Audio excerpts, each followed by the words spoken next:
અઘોર નગારા વાગે ભાગ 1 લેખક મોહનલાલ અગ્રવાલ પ્રકરણ 2 નેપથ્ય વાચક મિત્રો, હું અઘોરી મહાત્માની ગુફામાં યક્ષિણી સાધનાના પ્રયોગને જોઈ રહ્યો હતો. અઘોરી મહાત્મા અનાદિનાથ ક્રિયા શરૂ કરે તે પહેલાં મારા ભૂતકાળના પ્રસંગો ચિત્રપટની જેમ નજર સમક્ષ ઝડપથી પસાર થઈ રહ્યા હતા. હું આ અલૌકિક દુનિયામાં એકાએક નહોતો આવી ચડ્યો. એ માટે કુદરત મને વર્ષોથી તૈયાર કરી રહી હતી. એ સમય હતો ઈસવીસન 1952નો. આજથી 28 વર્ષ પૂર્વે ઈસવીસન 1952થી મારી યાદદાસ્ત મને સાથ આપે છે તે મુજબ સાધુ, સંત, સંન્યાસી, અવધૂત, ફક્કડ, ઉઘડ, અઘોરી, નાગા, વૈરાગી, યોગી, યતિ તેવી અનેક વિભૂતિઓના ઓછા વત્તા સંપર્કમાં આજ દૂન સુધી રહેતો આવ્યો છું. એ લોકોના સંપ્રદાય, ભાષા, રીતભાત, રહેણીકરણી તથા ભજન તપસ્યા કરવાની પદ્ધતિઓથી આછો પાતળો માહિતગાર થતો રહ્યો છું. આ બધી બાબતો પાછળ મારી તીવ્ર જિજ્ઞાસા વૃત્તિ, જુગુપ્સા પ્રેરક શોખ, સ્વભાવ તથા કૌટુંબિક સંસ્કાર કારણરૂપ છે. મારા અંગત જીવનના ઘડતરમાં પણ અમુક સંતોનો પ્રત્યક્ષ અને પરોક્ષ રીતે સહયોગ સંકળાયેલો છે. અત્યાર સુધીના સાધુ સમાજ માહેના અનેક સંતો દ્વારા મને દરેક પ્રકારની સહાય અને માર્ગદર્શન મળતા આવ્યા છે. સાધુશાહી, સાધુ સમાજ અને તેઓના ચરિત્રોની ગહનતાને સમજવા માટે કેટલા અવતાર લેવા પડે છે તે કહેવું મુશ્કેલ છે, પરંતુ તેઓના સંપર્કમાં નિરંતર રહેવાથી જીવન સરળતાથી જીવી જાણવાનો માર્ગ જરૂર મળી રહે છે તેવું મારું ચોક્કસપણે માનવું છે. આપણી ભારતીય સંસ્કૃતિમાં હર ક્ષેત્રે સાધુ સમાજનો ફાળો આદિ અનાદિ સમયથી છે અને આજે પણ છે. અત્યારે આપણા સંસારિક સમાજમાં બે પ્રકારની સમજણ સાધુ સમાજ અંગે પ્રવર્તે છે. એક છે અંધશ્રદ્ધા અને બીજી છે અશ્રદ્ધા. જે વર્ગ અભણ અને અજ્ઞાત છે તે અંધશ્રદ્ધા તરફ દોરાય છે. આજનો કહેવાતો ભણેલો સંસ્કારી વર્ગ અશ્રદ્ધા તરફ વળે છે. આ પ્રકારની પરિસ્થિતિ હોવા માટેના બે સ્પષ્ટ કારણો છે. એક સત્યાસત્યને તોડી શકવાનું અજ્ઞાન, બીજું કારણ છે આપણા સંસારિક સમાજ ઉપર નિર્ભર રહેનારા અને આપણી વચ્ચે રહીને ગેરમાર્ગે દોરનારા લોભી, લાલચુ અને પાખંડી અસાધુઓ. આ બે કારણો સાધુ સમાજની વાસ્તવિકતાથી અજાણ રાખે છે. આ વિષય જે કંઈ લખવામાં આવ્યું છે તેની પાછળનો હેતુ એ જ કે આપણે સાધુ સમાજને અને તેમની દરેક જાહેર ક્રિયાને સાચા અર્થમાં ઓળખી શકીએ અને પાખંડને જુદું તારવી શકીએ. દરેક વ્યક્તિ એક યા બીજી રીતે જુદા જુદા પ્રકારના સાધુ સંતોના સમાગમમાં આવે છે. તેઓની સાથે કઈ રીતે વ્યવહાર કરવો, કેટલી અગત્યતા આપવી એ અંગે તટસ્થપણે વિવેક બુદ્ધિથી આપણે વિચારી શકીએ એટલું તો આપણા માટે જરૂરી છે જ. ભારત વર્ષના અનેક સંપ્રદાયો અને અસંખ્ય સાધુઓ વર્તમાન છે. હવે અત્યારના સમયમાં આપણી વચ્ચે અને સાધુઓ વચ્ચે અરસપરસ વ્યવહારની પરિસ્થિતિનું ચિત્ર જરા વિચારી લઈએ. ઉત્તર ભારત એટલે કે બદ્રીનાથ, કેદારનાથ, ઋષિકેશ, હરિદ્વાર, અન્ય આજુબાજુનો પ્રદેશ, આ પ્રદેશની પ્રજા કર્મકાંડી, આચાર વિચારવાળા સાધુ સમાજને વધુ માન્ય આપે છે. પંજાબ, હરિયાણા, મધ્યપ્રદેશ જ્ઞાની સાધુઓને આ લોકો માન્યતા આપે છે. દક્ષિણ વિભાગ એ વિદ્વતા અને વેદ વેદાંતાદિને વધારે માન્યતા આપે છે. બંગાળ વિભાગ એ દેવી ઉપાસકો તથા તાંત્રિકોને વધુ માન્યતા આપે છે.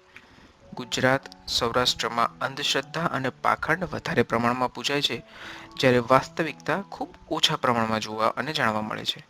આ મત મારો પોતાનો નહીં, પણ જેમને તપસ્યામાં રહીને પોતાના ગાત્રો ગાળી નાખ્યા છે અને હંમેશા પરકાજે જ દેહ ધારણ કર્યો છે તેવા મહાત્માઓના છે. હવે તટસ્થ ભાવે થોડું જોઈએ.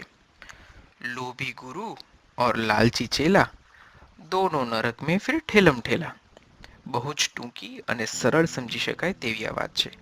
લગભગ દરેક સંસારી સ્ત્રી યા પુરુષના જીવનમાં કંઈક ને કંઈક ઉણપ હોય જ છે. આ ઉણપ પૂરી કરવા માટે જો કોઈ સિદ્ધ સાધુ સંતના આશીર્વાદ મળી જાય એવી માન્યતા જાહેર અથવા ગુપ્ત રીતે આપણા માનસમાં પૂર્વકાલીન પ્રસંગો તેમજ સનાતન સંસ્કૃતિના કારણે રહેલી જ હોય છે. આપણા ઉપર જ અવલંબન કરનારા સાધુઓ આપણી વચ્ચે જ રહેતા હોય છે અને તેઓ એક યા બીજા કારણે સંસાર ભાર ઉતારી સ્વતંત્ર થઈ સાધુનો અંગીકાર કરે છે. તેઓ પોતાના સાધુ ધર્મથી વિમુખ બને છે ત્યારે આપણા સમાજને ભારરૂપ બને છે. વાકપટુતા, આંચળો, ભીખના સાધનો તેઓ પોતાનું શાસન ચલાવતા હોય છે. જ્યારે ગરજવાન વ્યક્તિ અને અસાધુનો સંયોગ થાય ત્યારે અનેક પ્રકારના અનર્થો સર્જાય છે. તેના ફળ રૂપે આપણે સાધુ સમાજને દૂષિત ગણીએ છીએ. ખરેખર તો આપણું અજ્ઞાન અને અણાવડત વિશે પણ થોડું વિચારવું જોઈએ. સાચા અર્થમાં જેને સાધુ સંત કહીએ તે તો સર્વદા મંગળકારી, કલ્યાણ કરતા જ હોય છે, ત્યાં સુધી કે બીજાની આપત્તિ પોતે સહન કરી બીજાને સુખ શાંતિનો અનુભવ કરાવે છે. આ પ્રકારની રખડપટ્ટીમાં મેં કડવા મીઠા ઘણા અનુભવો કર્યા છે. ગાળો, અપમાન પણ સહન કરવા પડ્યા છે, તો ક્યાંકથી વિશેષ પ્રેમ અને મમતા પણ મળ્યા છે. છેતરાયો છું પણ ખૂબ તેમ કંઈક મેળવ્યું પણ છે. આ વિષયમાં ક્યારેક વધુ ગુમાવીને થોડું મળ્યું છે, ક્યારેક થોડામાં ઘણું બધું મળી ગયું છે. કારણ કે રાજા કી ફૌજ ઓર સાધુ કી મોજ ક્યારે ચડે તે કહેવાય નહીં. મારા જીવનમાંના અમુક પ્રસંગો અહીં રજૂ કરું છું. ઈસવીસન 1930ની સાલમાં મારા પિતાજી ઉત્તર પ્રદેશમાં આવેલ મેરઠ જિલ્લામાંથી વ્યવસાય અર્થે વઢવાણ કેમ્પ આવેલા. હાલનું સુરેન્દ્રનગર, જે 1930ની સાલમાં વઢવાણ કેમ્પના નામથી પરિચિત હતું. સુરેન્દ્રનગર જંકશન ઉપર તેઓનો ચા કોફીનો સ્ટોલ હતો. સ્ટેશન ઉપર વ્યવસાય હોવાથી અનેક સાધુ સંતોની અવરજવર ત્યાં રહેતી હતી. મારા પિતાજી સરળ અને ધાર્મિક વૃત્તિના તેમજ યથાશક્તિ મુજબ અતિથિ સત્કાર કરવામાં માનતા. તેથી સાધુઓ તેમના હંમેશા આશ્રય રહેતા. એ સમય દરમિયાન આત્માગીરીજી નામક મહાત્મા સાથે તેમનો સંપર્ક થયો. આત્માગીરીજી વયોવૃદ્ધ, શીતળ અને તપસ્વી હોવાથી મારા પિતાજી તેમનાથી પ્રભાવિત થયા અને વધુ સમય સવાસમાં રહેવા આગ્રહ કર્યો. મારા પિતાજીના આગ્રહને વશ થઈ તેઓ વઢવાણ કેમ્પ મુકામે રોકાયા. મારા પિતાજીના મિત્રોના સંપર્કમાં આત્માગીરીજી આવ્યા અને એ સૌએ એકત્ર થઈ કાયમી મુકામ માટે આત્માગીરીજીને વિનંતીપૂર્વક આગ્રહ કર્યો. પોતાનું અન્નજળ અને અંતિમ સંસ્કાર અહીં જ છે તેમ દૂરગામી આત્માગીરીજીએ વિચારી રહેવા માટે અનુમતિ આપી. સૌ ભાવિકોએ ખરડો ફંડ કરીને રતનપર ગામે જમીન લઈ ત્યાં દત્તાત્રેય ભગવાનના મંદિરનું નિર્માણ કર્યું. મારા પિતાજીએ આત્માગીરીજીને પોતાના ગુરુ તરીકે સ્થાપી તે દત્તાત્રેય મંદિરની અંદર સ્વતંત્ર રીતે રહેવાની જોગવાઈ કરી આપી. જ્યારે આ મંદિરની પ્રાણ પ્રતિષ્ઠા કરવામાં આવી ત્યારે ધાંગધ્રાથી નર્મદાગીરીજી મહારાજ આવેલા. તેઓ ભજનાનંદી સિદ્ધ મહાત્મા હતા. ભગવાન દત્તાત્રેયની મૂર્તિ તેમણે સ્વયં પોતાના હાથે કંડારીને મંદિરમાં વેદોક્ત વિધિપૂર્વક સ્થાપિત કરાવી હતી. હાલ જે મૂર્તિ દત્તાત્રેય મંદિરમાં છે તે શ્રી નર્મદાગીરીજી મહારાજની કૃતિ છે. એવી જ બીજી મૂર્તિ ધ્રાંગધ્રામાં વાવની જગ્યા નામે છે, જ્યાં તેઓનું શાસન હતું. ત્યાં ભોયરામાં આજે પણ મોજૂદ છે. દત્ત બાવનીના 41 દિવસ સુધી 108 પાઠ કરવાથી મનવાંછિત ફળ મળે છે, જે પ્રમાણભૂત છે. મારા પિતાજી રોજ સાંજે પોતાના વ્યવસાયથી પરવારી મંદિરે જતા. આ તેમનો નિત્યક્રમ હતો. ત્યાં જઈને આત્માગીરીજી મહારાજ સાથે સત્સંગ, આધ્યાત્મિક, ધાર્મિક, રાજનૈતિક તેમજ આયુર્વેદ વિશે ચર્ચા વિચારણાઓ કરતા. હું પણ મારા પિતાજી સાથે અઠવાડિયામાં 1-2 વખત મંદિર જતો. મને ત્યાં જવું ગમતું, કારણ કે ત્યાંનું વાતાવરણ, દાર્શનિક વસ્તુઓ મારા મનને આકર્ષણરૂપ હતા. આત્માગીરીજીનો દેખાવ, ધૂણી, કમંડલ, શંખ, નાગફણી ચીપીઓ, ધૂણીમાંથી આવતી ખાસ પ્રકારની મનને આનંદિત કરનારી સુગંધ, આ બધા વિશે કંઈ સમજણ ન હોવા છતાં મને આ બધું ગમતું. આત્માગીરીજી મહારાજને ફક્ત ભજન, ધ્યાન અને તપસ્યા સિવાય બીજા કશામાં વધુ રસ ન હતો. મારા પિતાજી તેમના પ્રિય પાત્ર હતા. એમની મારા પરિવાર પર હંમેશા અમી દ્રષ્ટિ રહેતી. આજે પણ અમે ખૂબ સુખી છીએ. તેમણે પ્રસંગોપાત પોતાના જીવિત દરમિયાન અનેક પ્રમાણો રતનપર અને જોરાવરનગરની પ્રજાને આપેલા. માતા અન્નપૂર્ણાની આત્માગીરીજી ઉપર કૃપા હોય તેઓ હંમેશા લોકોને, સાધુઓને અને બાળકોને ભોજન કરાવવામાં ખૂબ આનંદપૂર્વક રુચિ ધરાવતા. ક્યારેક તેઓ તેમના સેવકોને સુવિચાર આપતા કે યજ્ઞમાં આહુતિ આપતા કરતા જઠરાગ્નિ રૂપી યજ્ઞમાં ભોજન રૂપી દ્રવ્યની આહુતિ વધુ ઉત્તમ છે. શંખનાદ કરવા કરતાં ઉદરરૂપી શંખનો તૃપ્તિના કારણે ઓડકારરૂપી નાદ ઈશ્વરને વધુ વહાલો છે. તેમણે જીવતા જ સમાધિ લઈ લીધેલી અને તે પ્રસંગે મારા પિતાજી વ્યવહારિક કારણોસર મેરઠ સહરાનપુર તરફ ગયેલા. આ બાજુ આત્માગીરીજી એકાએક સમાધિ લીધી, બીજી બાજુ મારા પિતાજીને બીજે દિવસે મેરઠ ખાતે તેઓ મળ્યા. બદ્રીનાથ જાઉં છું એવું કારણ દર્શાવ્યું. મારા પિતાજી સાથે ચલમ, ચા પાણી લીધા, ઘણી વાર સાથે બેઠા. મારા પિતાએ તેમને પૂછ્યું કે સાથે આવવાની જરૂર જણાય તો હું આવું. જવાબમાં આત્માગીરીજીએ જણાવ્યું કે અનિશ્ચિત સમયનું મારું રોકાણ છે, તેથી તમે અહીં તમારું કાર્ય સુખ શાંતિથી કરો. છૂટા પડતી વખતે તેમણે જોડીમાંથી 2-3 ચીજો મારા પિતાજીને આપી અને કહ્યું, આ ચીજો ઘરમાં સંભાળીને રાખશો. પછી વિધિપૂર્વક નમો નારાયણ કરીને વિદાય થયા. આ પ્રસંગ બની ગયા બાદ ચોથા દિવસે સુરેન્દ્રનગરથી લખેલી ટપાલ મારા પિતાજીને મળી, જેમાં આત્માગીરીજીના સમાધિ વિશેના સમાચાર હતા. મારા પિતાજીને ખૂબ આશ્ચર્ય થયું અને તરત જ પોતાના કામ આટોપી લઈ સુરેન્દ્રનગર તેઓ પાછા ફર્યા. બધી હકીકતથી માહિતગાર થયા બાદ તેમને ખૂબ અફસોસ અને આનંદ થયો. અફસોસ એ હતો કે આવી વિરલ વિભૂતિને સમજી ન શક્યા અને જીવન સાર્થક કરવાનો માર્ગ એકલો અટૂલો થઈ ગયો. આનંદ એ વાતનો હતો કે આવા સિદ્ધના સાનિધ્યમાં પોતે રહ્યા હતા. અલબત્ત ત્યારબાદ પણ મારા પિતાજીને તેમની ધૂણી પાસેથી જુદા જુદા પ્રમાણો મળ્યા હતા અને આજે પણ મળે છે. ઈસવીસન 1962માં મારા પિતાજીનો દેહાંત થયો ત્યારે મને આપેલી વારસાની ચીજો પૈકી આત્માગીરીજીએ આપેલી વસ્તુઓ પણ છે. મને ખબર નથી કે તે શું છે, પરંતુ પૂજા સ્થાને રાખું છું. આત્માગીરીજી મહારાજના એક ગુરુભાઈ હતા, જે માઉન્ટ આબુ પર નખી સરોવરની દક્ષિણે અર્બુદા દેવીની ગુફા નીચે રહેતા. મારા પિતાજીના સમયે માઉન્ટ આબુ પર અમારી એક કોટેજ સ્વામી શ્રી શ્રદ્ધાનંદજીના લાલ આશ્રમ પાછળ હતી. ત્યાં ઉનાળામાં વેકેશન ગાળવા માટે અમે ઘરના સૌ જતા. મારા પિતાજી તે મહાત્માના દર્શનાર્થે રોજ જતા. ક્યારેક મને પણ સાથે લઈ જતા. તેઓ આત્માગીરીજીના ગુરુભાઈ હોવાથી રતનપર પણ આવતા અને રતનપરમાં જ મારા પિતાજી સાથે તેમનો સંપર્ક થયેલો. તેઓ માઉન્ટ આબુ ઉપર તથા નીચે આબુ રોડમાં મૌની બાબાના નામથી પ્રખ્યાત હતા.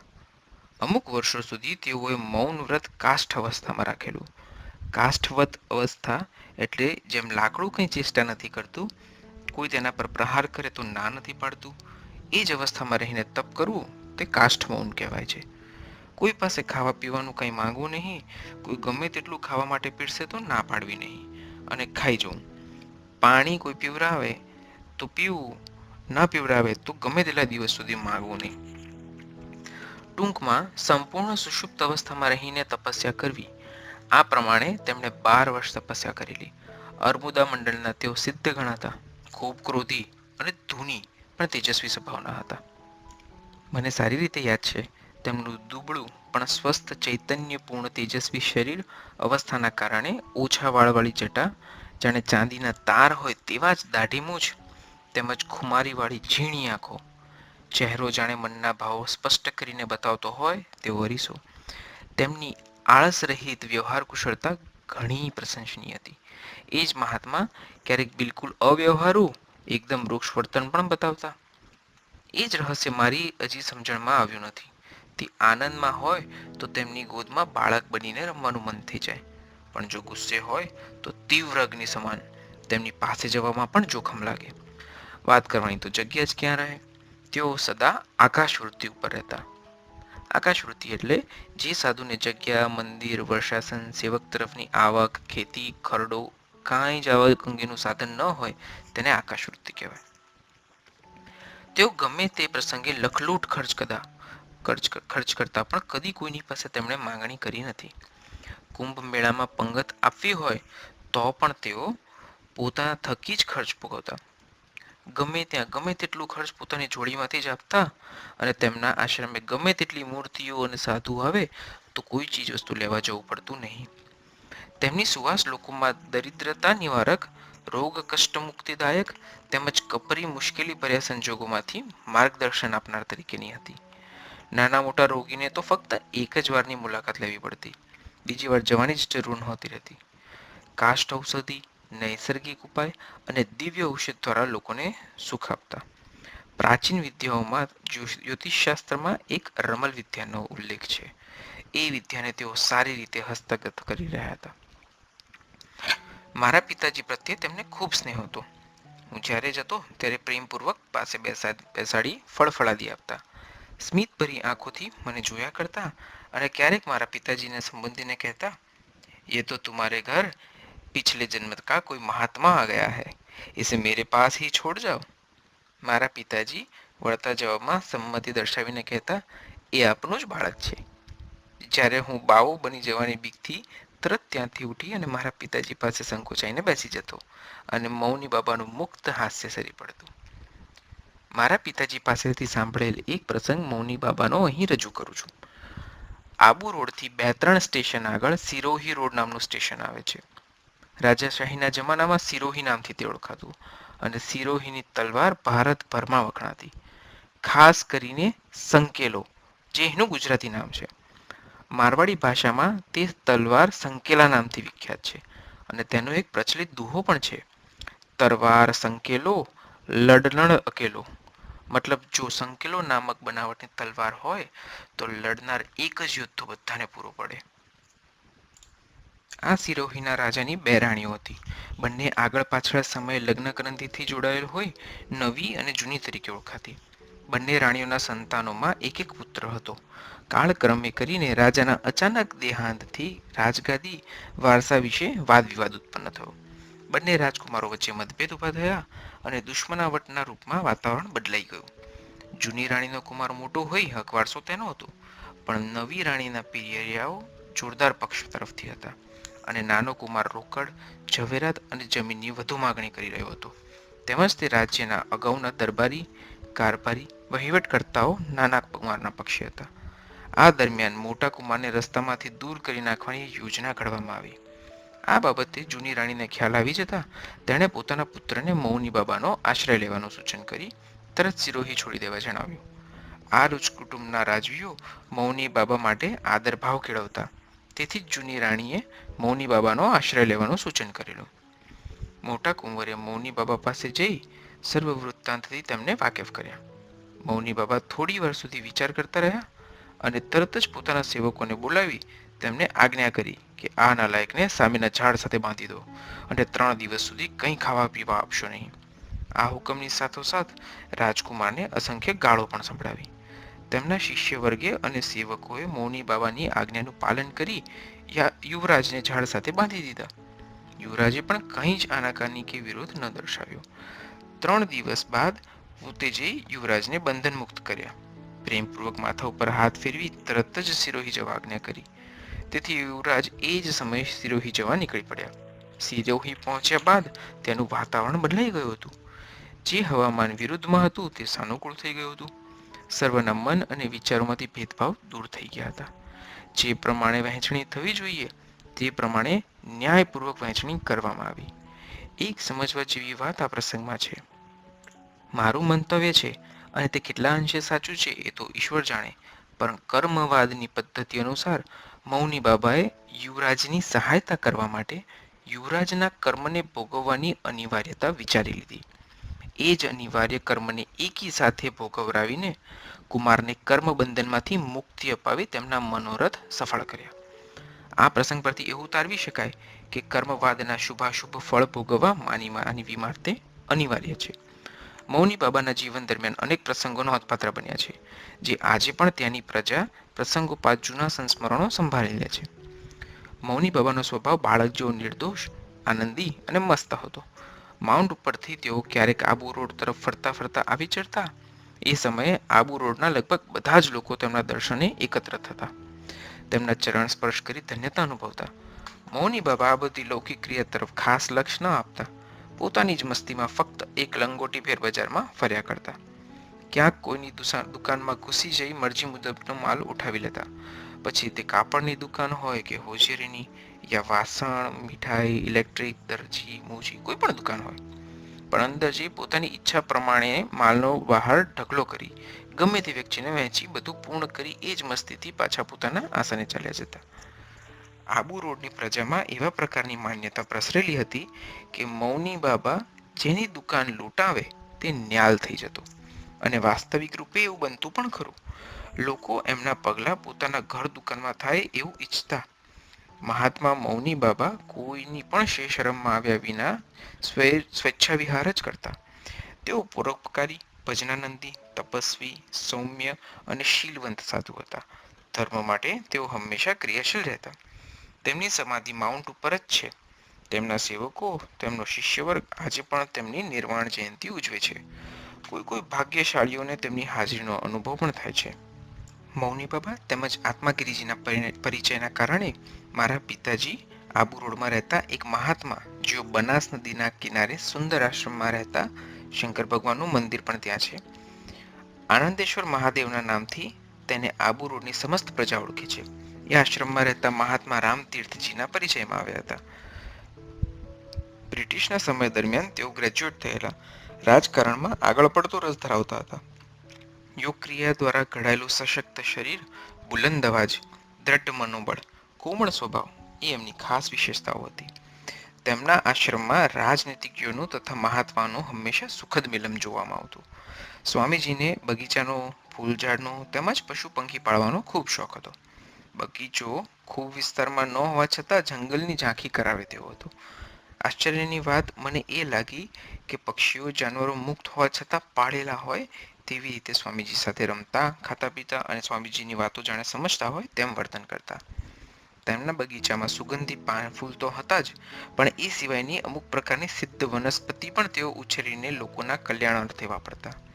ઔષધિ વનસ્પતિના ઉપયોગો ખૂબ સારી રીતે જાણતા. મને વનસ્પતિ વિશે કંઈક જાણવા જોવાની તીવ્ર જિજ્ઞાસા ઉત્પન્ન થઈ. તેથી વનસ્પતિ વિશે પુસ્તકો, લેખો વગેરે સાહિત્ય એકત્ર કરી ફાલતુ સમયમાં તેનો અભ્યાસ કરતો. વેકેશન દરમિયાન 1-1.5 મહિનો હું સ્વામીજી પાસે જ રહેતો અને ત્યાં ખૂબ જ આનંદ આવતો. નદીએ નહાવા જવું, સવારે બગીચામાંથી ફૂલ પાન લાવી શંકર ભગવાનની પૂજા આરતી કરવી, બપોરે હાથે જ રોટલા ઘડવા, ત્યાં આવેલા સાધુઓને જમાડવા, બગીચાને પાણી પાવું, જુદા જુદા પક્ષીઓને જોવા, સાંજે ફરી પાછી પૂજા આરતી, સત્સંગ, આમ જ દિવસ પસાર થઈ જતો. સ્વામીજી પાસે અનેક પ્રકારના મહાત્માઓ આવતા, જેથી અનેક પ્રકારના સંપ્રદાયો, વેશભૂષા, નિયમ, સાધુશાહીના અલંકારો, તેઓની ગુપ્ત ભાષા આવી ઘણી ઘણી બાબતો જાણવા મળતી. હું સ્વામીજી પાસે રહી વનસ્પતિ વિશે રોજ નવું નવું જાણતો. તેઓ મને જંગલમાં સાથે લઈ જઈને વનસ્પતિ, ઝાડ, વેલ, છોડ વગેરે સર્વ પ્રકારની વનસ્પતિથી પરિચિત કરાવતા. ભગવાન ધન્વંતરી, મહામુનિ ચરક અને ખ્યાત નામ ભીષ્કવેરોએ આયુર્વેદનું નિર્માણ કરી માનવ જાતિની અમૂલ્ય એવી યુક્તિ મુક્તિની ચાવી આપી છે. વનસ્પતિના મુખ્યત્વે 3 પ્રકાર સૂચવેલા છે. એક દિવ્ય વનસ્પતિ, બીજી સિદ્ધ વનસ્પતિ અને ત્રીજી ઔષધિ વનસ્પતિ. આ ત્રણેય પ્રકારોની વિશિષ્ટ બાબતો વિશે થોડું જાણી લઈએ. દિવ્ય વનસ્પતિ એટલે જે વનસ્પતિ સાક્ષાત દેવ સમાન ફળ આપનારી હોય તેને દિવ્ય વનસ્પતિ કહેવામાં આવે. સંજીવની, આકાશગમન કરવું, અદ્રશ્ય થવું, જલગમન કરવું, ઇચ્છિત સ્વરૂપ ધારણ કરવું, ત્રિવિધ તાપને હરવું, આવા દૈવી કાર્યો કરનાર વનસ્પતિને દિવ્ય વનસ્પતિ કહેવાય. જે વનસ્પતિના સાનિધ્યમાં રહેવાથી અગર જેને પાસે રાખવાથી ઇચ્છિત કાર્ય પૂર્ણ કરે તે સિદ્ધ વનસ્પતિ કહેવાય છે. પુત્ર પ્રાપ્તિ, ધન પ્રાપ્તિ, સુખ, વૈભવ, ચોર, અગ્નિ, અકસ્માત, સર્પદંશ, વીંછી, અન્નપૂર્ણા, સ્વયં રક્ષા, ભૂત પ્રેત કષ્ટ, પ્રાણીબંધન આવા અનેક લૌકિક કાર્યોથી માંડીને રસાયણિક ક્રિયા સહિત કાયાકલ્પમાં સિદ્ધ વનસ્પતિ કાર્ય આપે છે. અનેક પ્રકારના રોગ ઇત્યાદિ શારીરિક, માનસિક રોગમાં ઉપયોગમાં લેવાય તે બધી ઔષધીય વનસ્પતિ કહેવાય. દિવ્ય વનસ્પતિ મળવી ખૂબ મુશ્કેલ હોય છે. તે લગભગ દુર્લભ જ ગણાય.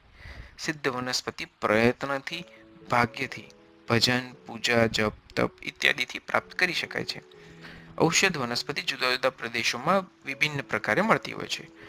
સ્વામીજી સાથે આબુ મંડલ, ગિરનાર, ઋષિકેશ, બદ્રીનાથ, આસામ જેવા સ્થળોએ વન વિસ્તારમાં ફરીને પ્રાણી, પશુ પક્ષી તથા વનસ્પતિ વિશે સારી એવી જાણકારી પ્રાપ્ત થઈ. દિવ્ય વનસ્પતિ મારી પાસે તો નથી, પણ એના દર્શન જરૂર કર્યા છે. એકમુખી રુદ્રાક્ષ દિવ્ય વનસ્પતિ છે. જો કે એ સ્વયં શિવરૂપ જ ગણવામાં આવે છે. તેની વનસ્પતિ સાથે સરખામણી કરવી એ અયોગ્ય લેખાય. પરંતુ વનસ્પતિ વિશે આપણે ચર્ચા કરી રહ્યા છીએ તેથી તેને વનસ્પતિ વર્ગમાં લીધેલ છે. એકમુખી રુદ્રાક્ષના દર્શન આબુમાં જ એક મહાત્મા પાસે કરેલા, જેનું પ્રમાણ જોવાથી યથાર્થ છે તેવી ખાતરી થઈ ગઈ. પાણીના પ્રવાહને રોકી દેનાર વાળરૂણી જોઈ, અગ્નિ આગળ વધતો રોકી દેનાર શિખાબંધ જોઈ, વિભિન્ન ઋતુઓનું એક જ સમયે જ્ઞાન કરાવનાર ઋતુપર્ણી જોઈ. આટલી દિવ્ય વનસ્પતિઓ અનુભવ સહિત જોવાને હું નસીબદાર થયો છું. સિદ્ધ વનસ્પતિ પૈકી ઘણી વનસ્પતિઓ જોઈ, જે માહિતી અમુક મારી પાસે છે, જે મને જુદા જુદા મહાત્માઓએ પ્રસન્નતાથી યાદી રૂપે આપેલ છે. તેનો ટૂંકમાં આપને હું ખ્યાલ આપવાનો પ્રયત્ન કરું છું. સર્વ કાર્ય સિદ્ધ કરનાર, સંતાન પ્રાપ્તિ, નાલ પલટો કરનાર, કૂવામાં પાણી આવને ગતિ આપનાર, દંશ દેનાર પ્રાણી જંતુઓને પોતાના પ્રભાવથી મર્યાદિત હદ સુધી દૂર રાખનાર, અકસ્માત નિવારનાર, આકર્ષણ કરનાર, ઇચ્છિત પ્રભાવ સ્થાપિત કરનાર, દાવ જીતનાર, શત્રુને રોકનાર એવા અનેક કાર્યો સિદ્ધ વનસ્પતિ દ્વારા થઈ શકે છે. હવે આ અંગે થોડી સ્પષ્ટતા કરી દઉં છું, જેથી સિદ્ધ વનસ્પતિની ગણના ભાજીમૂળા સાથે ન થાય. સિદ્ધ વનસ્પતિને મેળવવા માટે અગર તો તેનો ઉપયોગ કરવા માટે તે વનસ્પતિઓને સંબંધિત દેવો, નક્ષત્રો, સમય, મંત્ર ઇત્યાદિ બાબતો ઘણું મહત્વ ધરાવે છે. આ બધી જ વાતોનો શાસ્ત્રોક્ત સુમેળ કરી જ્યારે તે વનસ્પતિનો ઉપયોગ લેવામાં આવે ત્યારે તે સંપૂર્ણ ફળ આપીને કાર્ય સિદ્ધ કરે છે. સિદ્ધ વનસ્પતિની મહત્તા અને પ્રભાવ એ સત્ય હકીકત છે, પરંતુ એ બાબતથી પ્રભાવિત થવાની જરૂર નથી, તેમજ તે અંગે શંકા લાવવાની પણ આવશ્યકતા નથી. કારણ કે કોઈ પણ મનુષ્ય આ અંગે રુચિ કેળવે તો તે શા માટે ન પામી શકે? તુલસીદાસજીએ પરસ્પર વિરોધાભાસ દેખાય તેવી ચોપાઈની રચના કરીને પણ બંનેનું અર્થઘટન એક જ થાય એવી સહજ વાત કરી છે. સકલ પદાર્થ હૈ જગ માહી, ભાગ્યહીન નર પાવત નાહી. આ ચોપાઈના વિરોધાભાસ જેવી રચના આ છે: જે હી ઈચ્છા કરહી મન માહી, રાજકૃપા કछु દુર્લભ નાહી. બંને ચોપાઈમાં ભાગ્ય અને રામને વધુ મહત્વ આપવામાં આવ્યું છે. જે બંને શબ્દો એક જ અર્થમાં સમાયેલા છે, કારણ કે ભાગ્યથી રામ મળે છે અને રામથી જ ભાગ્યની રચના કરે છે. ખેર, વિષયાંતર નથી કરવું. મંત્રતંત્ર શાસ્ત્રમાં પણ વનસ્પતિનો ઘણો મહત્વનો ભાગ ભજવે છે. મારી જિજ્ઞાસાને સ્વામીજીએ શક્ય તેટલી સંતોષી છે અને સંભાળપૂર્વક મારા જીવનનું ઘડતર કર્યું છે.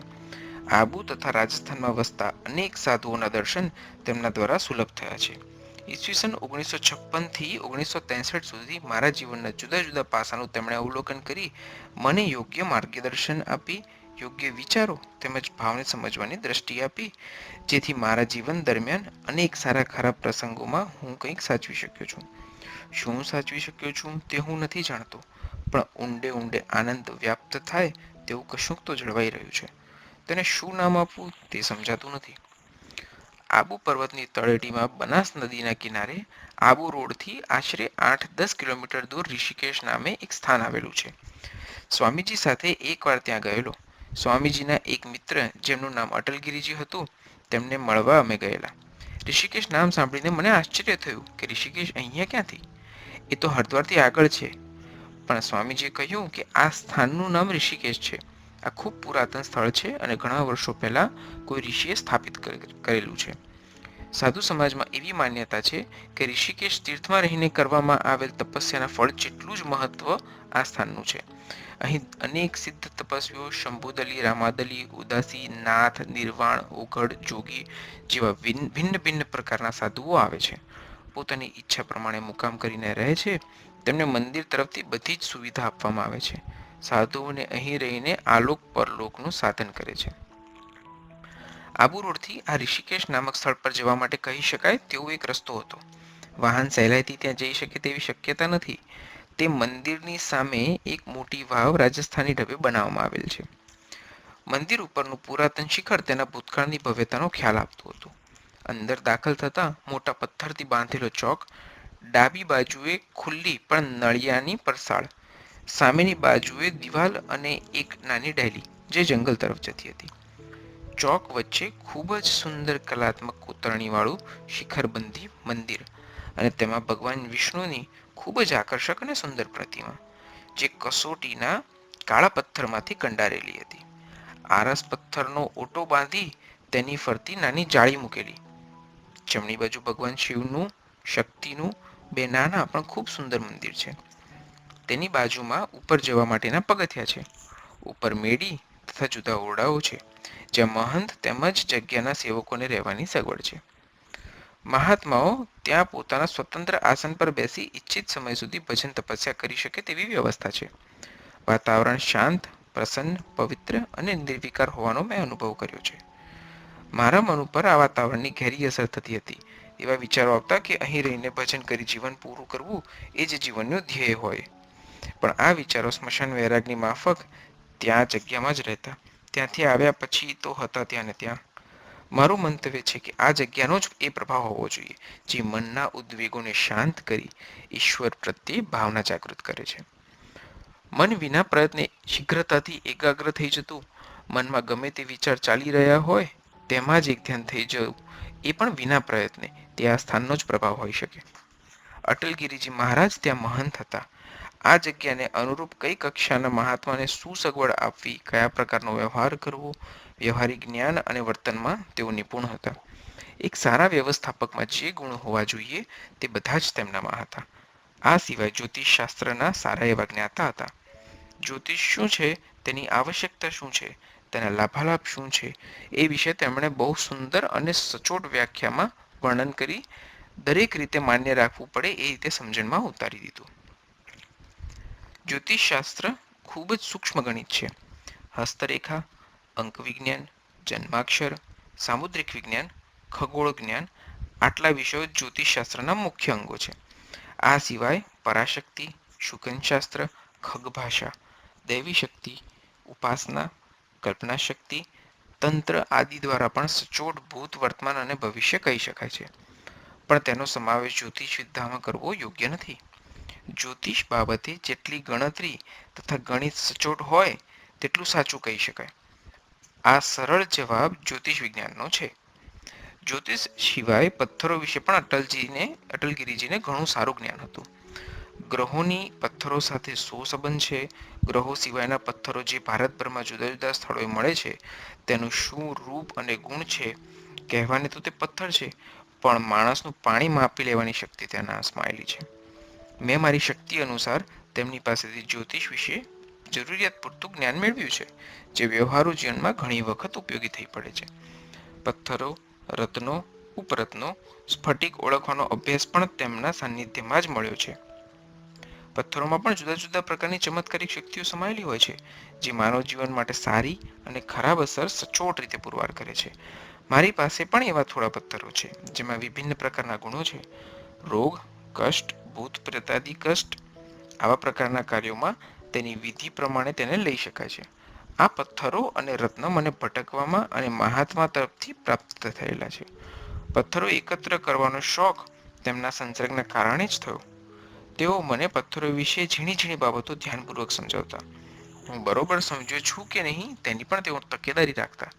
ક્યારેક મને કહેતા, તમારી દ્રષ્ટિ જો પથ્થરના હૃદય સુધી ભેદીને જઈ શકતી હોય તો જ એ પથ્થર તમને યશ, કીર્તિ અને માન આપશે, અન્યથા નહીં. અટલગીરીજી સાથે હું જંગલ વિશે, વનસ્પતિ, સર્પ, ભૂત સૃષ્ટિ, સાધુ સંતોનો ઇતિહાસ, રત્ન, ઉપરત્ન, લૌકિક, અલૌકિક વગેરે બાબતો અંગે ખૂબ રસપૂર્વક પ્રશ્નો કરતો. તેઓ પણ સંતોષકારક રીતે મને સમજાવતા. હું તેમની એક વાત પર ખૂબ મુગ્ધ હતો. તેઓ કદી પણ કોઈ વિષયમાં બિલકુલ પક્ષપાત કર્યા વિના તટસ્થ ભાવે રહેલા દ્રષ્ટાની જેમ ચર્ચા કરતા. કોઈ પણ વ્યક્તિ, કોઈ પણ વાત કે પદાર્થને અતિશયોક્તિ ભરેલું મહત્વ કદી પણ ન આપતા. તેમના આ સ્વભાવથી હું પ્રભાવિત થતો હતો. તેથી મારા સ્વભાવનું ઘડતર પણ એ શૈલીથી થઈ ગયું.